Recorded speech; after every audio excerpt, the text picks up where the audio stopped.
지구별에 왜 왔니 왜 왔니 왜 왔니 무엇하러 왔을까. 네, 안녕하세요, 퍼플쌤입니다. 지난번에 아버지 얘기를 하다 보니까 에피소드라고 할 수도 있는 이야기가 생각나서 그때 이야기를 좀 하겠습니다.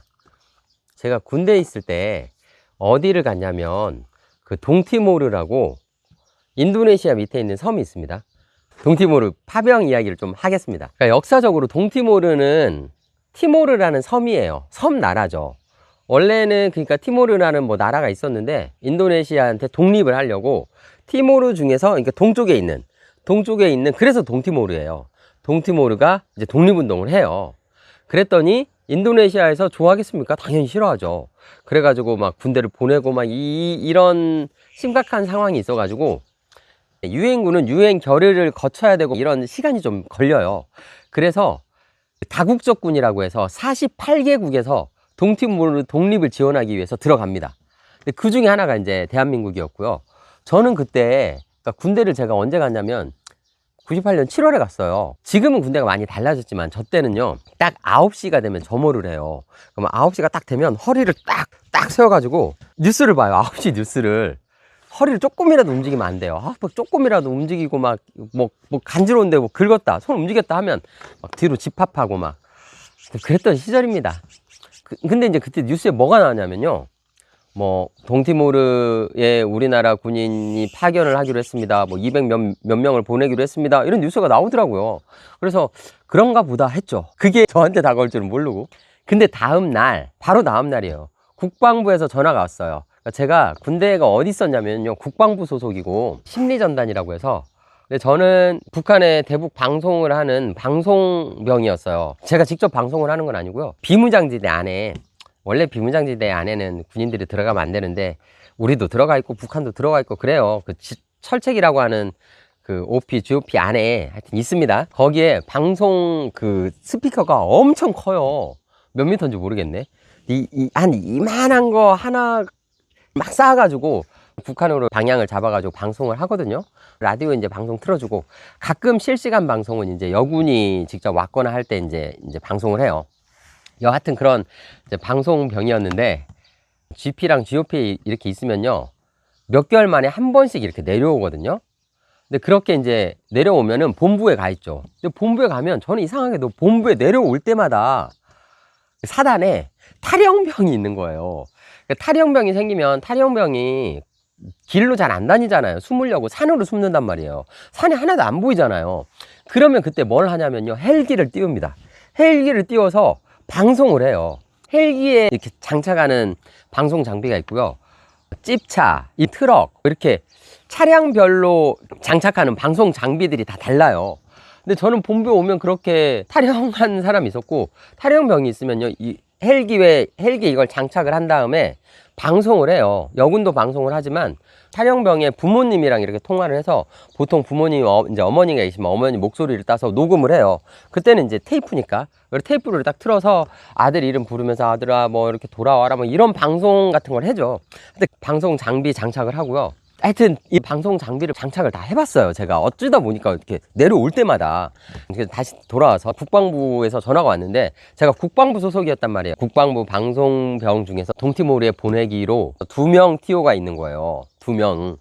근데 자격 조건이 뭐냐면 모든 방송 장비를 다 다뤄본 군인이어야 된다. 그러니까 헬기부터 해서 뭐 일종 트럭 다르다고 했잖아요. 그런 모든 장비를 다 다룰 수 있는 사람. 근데 그게 전군에 2명 있는 거예요. 저는 해봤고 당연히. 또 한 명은 이제 몇 달 있으면 제대할 말년 병장. 그러니까 말년 병장은 제대해야지 동티모르 안 가잖아요. 저한테 우선순위가 일단 있는 거죠. 너 갈래 말래 선택권이 저한테 있는 거예요. 제가 생각을 했죠. 아, 갈까 말까 했는데, 그때 뉴스를 보면 위험하다 이런 얘기들이 나왔지만 저는 그냥 좀 긍정적으로 생각해요.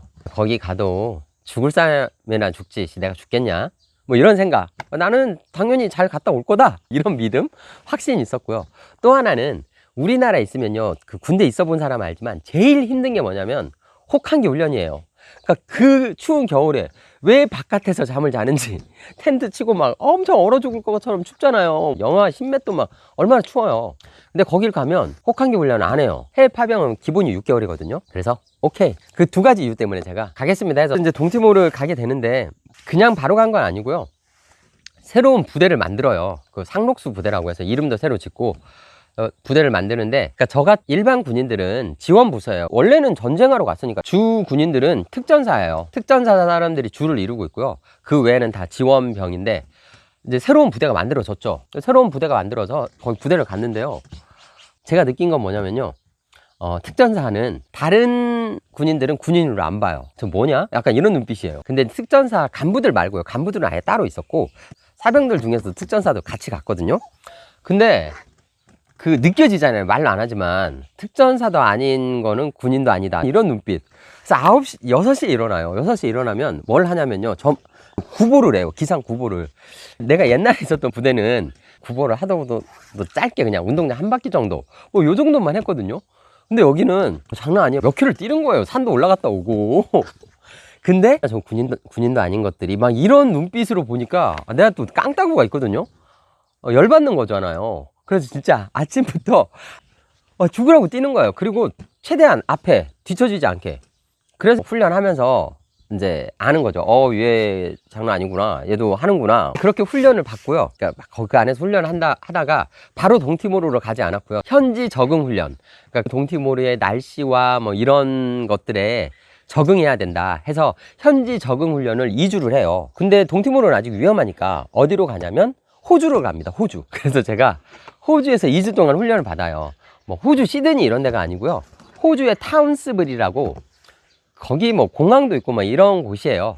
거기서 이제 한국군이 처음에 주둔을 합니다. 처음 주둔을 하는데, 거기 있었던 에피소드가 하나가 뭐냐면요, 다국적군이라고 했잖아요. 여러 군에서 다 와요.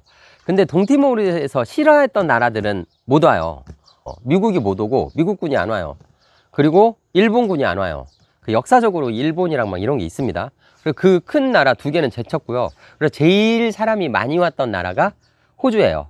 호주에서 제일 많이 왔고, 우리나라도 왔고 뭐 여러 군데 막 다 와요.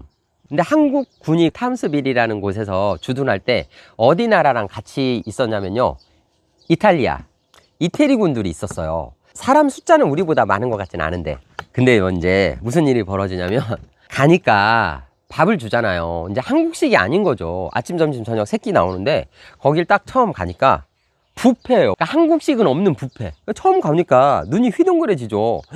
뭐 고기부터 해서 여러 개 먹으니까 너무 좋았어요. 근데 한 3일, 4일 지나니까 얼마나 느끼한지, 이제 느끼해서 못 먹겠는 거예요. 느끼해서 먹을 게 없어. 김치도 없지, 뭐 아무것도 없잖아요. 느끼해서 먹을 수가 없어요. 한국 사람들이 제일 먹기 좋았던 게 뭐냐면 과일, 사과 이런 거 정말 맛있어요. 그래서 이제 느끼하잖아요. 빵이랑 뭐 이런 거나 발라 먹지, 고기 막 그 기름기 많은 거 이제 며칠 지나니까 먹을 수가 없어요. 김치랑 같이 먹어야 먹을 수 있는 거지. 그래서 이제 한국인들도 사과가 완전 주식처럼 된 거죠. 사과를 하나로 안 되잖아요. 배도 채우고 이래야 되니까 2개, 3개, 4개, 5개씩 막 먹고 했죠. 그랬더니 어느 날 아침에 안내문이 붙었어요. 뭐라고 써있냐면, 영어가 아니라 여기 써 있어요. 한국 사과는 1개만 가져가세요. 이렇게 써 있는 거예요, 한국말로. 그리고 거기에 옛날엔 지켜보는 사람도 없었거든요. 뷔페잖아요. 지켜보는 거예요. 한국군이 올 때만. 와, 그래서 사과를 하나씩밖에 못 먹어요. 근데 이제 우리가 이렇게 먹다 보면 이탈리아 군이 오잖아요. 이탈리아 군을 내가 봤지만 그냥 종자가 달라요. 코가 오똑하고 조각같이 생겼어요. 근데 이탈리아 군은 뭘 먹든지 자기 맘이에요. 이탈리아 군이 와서 사과를 3개 가져가잖아요. 뭐라고 하지도 않아. 그 사람이 이렇게 서 있으면서도 엄청 열받는 거죠. 근데 뭐 그런 사건이 있었다. 사과 막 한국군만 하나 먹어라, 이런 사건이 있었던 거고요.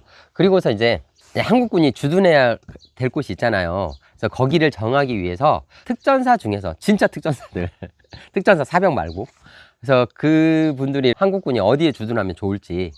근데 우리나라 언론 뉴스에서 난리가 난 거죠. 특히 군인을 보낸 집들은 다 자기 아들이 간 거잖아요. 그래서 처음에는 우리가 전투하러 가긴 했지만 안전한 장소를 찾아요. 일단 먼저 선발대가 가고요. 우린 선발대 가고 나서 일주 후인가? 그래서 가는데 그 특전사도 왔지만 장갑차 부대, 장갑차도 끌고 왔어요, 우리나라가. 이제 호주에서 비행기를 타고 바로 동티모르 우리가 주둔하는 곳까지는 안 가고요. 못 가고 내린 다음에 경비행기를 타고 또 갑니다. 근데 가기 전에는요, 진짜 아무것도 모르니까 여기에 방탄복을 딱 입어요. 방탄복을 입고 수류탄 하나 이쪽에 넣고요. 탄창도 여기 탁탁 다 채워 넣고 그렇게 총 가지고 비행기 타고 경비행기 타고 이렇게 갔죠. 그래서 딱 내렸는데 얘기를 들어보니까요, 선발대도 먼저 오고 했잖아요. 그 장갑차가 가면, 장갑차가 탱크잖아요. 이게 지나가면은 땅이 지진 난 것처럼 막 흔들려요. 저도 몰랐거든요. 거기 가봐서 알았지. 저기서만 와도 땅이 이렇게 막 흔들려요. 진동이 장난 아니에요. 그러니까 그 동티모르가 독립을 못하게 만들었던, 인도네시아에서 막 돈 주고 샀던 민병대들이 다 불을 질러 놓고 도망을 가요. 엄청나게 큰 탱크 같은 게 오니까 여기 안 되겠다 하고 불을 질러 놓고 다 도망가요. 그래서 우리가 딱 내렸는데 우리는 전투하러 갔지만 다 도망갔어. 서쪽으로 다 도망가서 없어. 그래서 전투는 안 했고 치안 유지만 했어요. 우리가 주둔해야 될 곳에 갔는데 땅만 정해놨죠. 아무것도 없어요. 그냥 허와 벌판이에요. 땅의 습이 그냥 그대로 올라오는 거죠. 집, 작은 건물은 있지만 그거 말고는 잠잘 데도 없고 아무것도 없어요. 우리가 이제 거의 한 달 동안은 진지 구축하는 거, 우리가 잠잘 곳, 사는 그거 만드는 일에 매진을 합니다. 동티모르에서 있었던 굉장히 기억에 남는 재미있는 일도 있는데 그건 일단 나중에 새로 찍기로 하고요. 이제 아버지랑 연결해서 그걸로 다시 가겠습니다. 해외 파병을 가면은요, 해외 파병 기간이 딱 6개월이에요. 왜 6개월이냐 궁금할 수 있는데, 그래서 제가 생활을 해보니까 가면 한 달, 두 달 정도는 괜찮은데요, 한 3개월 지나가면 그리워져요. 한국이 너무 그리워져. 그냥 그리워져요. 그래서 4개월, 5개월 하다가 진짜 6개월 딱 미칠 것 같을 때, 안 돌아가면 정말 미친다 싶을 때가 6개월이더라고요. 이게 경험에서 나온 거구나, 6개월이. 근데 그래서 6개월 파병해서 돌아가는데, 제가 9년도 밀레니엄 99년도 2000년을 제가 동티모르에서 맞이해요. 그래서 한 3, 4월쯤에 이제 한국으로 돌아오는데, 그때 인터넷이 되고 이런 시대도 아니니까 위성 전화를 한 달에 한 번인가 두 달에 한 번인가 이렇게 시켜줬어요, 사병들한테. 집에 전화를 몇 번 했는지 몰라요. 매달 하지는 않았던 것 같고. 부모님들은 얼마나 이제 자식이 걱정되겠어요. 우리가 전쟁하러 갔지만 치안 유지만 하니까 안정된 상황이잖아요. 근데 그런 상황이라고 해도 부모님들은 얼마나 자식이 걱정되고 이러겠어요. 근데 제가 부모님 입장에서 생각했냐? 그렇지 않죠. 나는 그냥 철 없었던 거죠. 내 생각만 하고 그랬던 거죠. 그래서 이제 한국으로 돌아가요. 첫 번째 일진으로 있었던 부대가 누구 하나 사고 없이 임무를 성공적으로 완수하고 왔다 해서 그 환영식을 열어줍니다. 환영식을 열어주는데, 저는 집에 이제 전화도 안 했어요. 언제 환영식이 온다, 집으로 전화하라고 하는데도 전화하지도 않았어요. 그러니까 그만큼 생각도 짧고 뭐 개념도 별로 없었던 거죠. 그냥 굳이 부모님이 오시냐, 나 그냥 잘 갔다 왔는데, 뭐 이렇게만 생각한 거죠, 내 입장에서만. 그래서 이제 환영식을 해요. 줄을 쓸 때 키가 큰 사람이 맨 앞에 서요. 그러니까 제가 얘기했나요? 키가 작다고? 저보다 작은 사람이 별로 없었어요. 그래서 제가 부대 쭉 쓰는데 맨 뒤에 제가 서 있었죠. 의식이 다 끝나고 안내를 하더라고요. 가족들이나 같이 온 사람들과 함께 시간을 보내도록 하겠습니다, 이렇게 안내를 하더라고요. 그래서 저는 아무 기대도 안 했죠. 나 온다고 얘기도 안 했고 내가 언제 오는지도 모르고 이러니까. 근데 이렇게 있는데 저기서부터 아는 실루엣인 거예요. 그러니까 아버지랑 어머니랑 큰 누나가 온 거예요. 깜짝 놀랐죠. 살짝 반갑기도 하고. 왜 그러냐면 내가 보니까 모두 다 누가 찾아왔어요. 그래서 전 그거 보면서 나도 연락을 할 걸 그랬구나 이렇게 생각하고 있었는데, 아는 실루엣이 보이는 거죠. 그러니까 아버지랑 이렇게 온 거예요. 와, 그래서 어떻게 찾아왔지? 그래서 내가 물어봤죠. 그랬더니 이제 보니까 비하인드 스토리인 거죠. 보니까 제가 2000년도에 이제 여기 한국으로 다시 온 거고, 99년 9월 16일인가에 맨 처음에 부대를 창설해서 훈련도 하고 막 이랬거든요. 그러니까 그때부터 아버지는 뭘 했냐면요, 신문이란 신문을 다 뒤져서 동티모르에 관련된 것들을 다 찾아서 오렸던 거예요. 그 모든 신문을 다 오려가지고 한국에서 환영식 한다는 것도 뭐 장소, 어디, 몇 월 며칠 몇 시, 이것까지 알아서 오려서 놓은 거예요. 그래서 그거 보고 찾아오신 거죠. 그러니까 그게 아버지의 사랑이었던 거죠. 아들을 보냈지만 아들이 해외에 갔고 어떤 일이 펼쳐질지도 모르고 그 속에서 잘 될 거라는 확신과 믿음은 있었겠지만 모든 신문을 다 뒤져서 동티모르에 관련된 것들을 다 오려가지고 스크랩처럼 하셨었다. 동티모르와 관련된 아버지의 에피소드가 하나 있어서 이렇게 말씀을 드렸습니다. 지구별에 왜 왔니 왜 왔니 왜 왔니 무엇하러 왔을까 왔을까 왔을까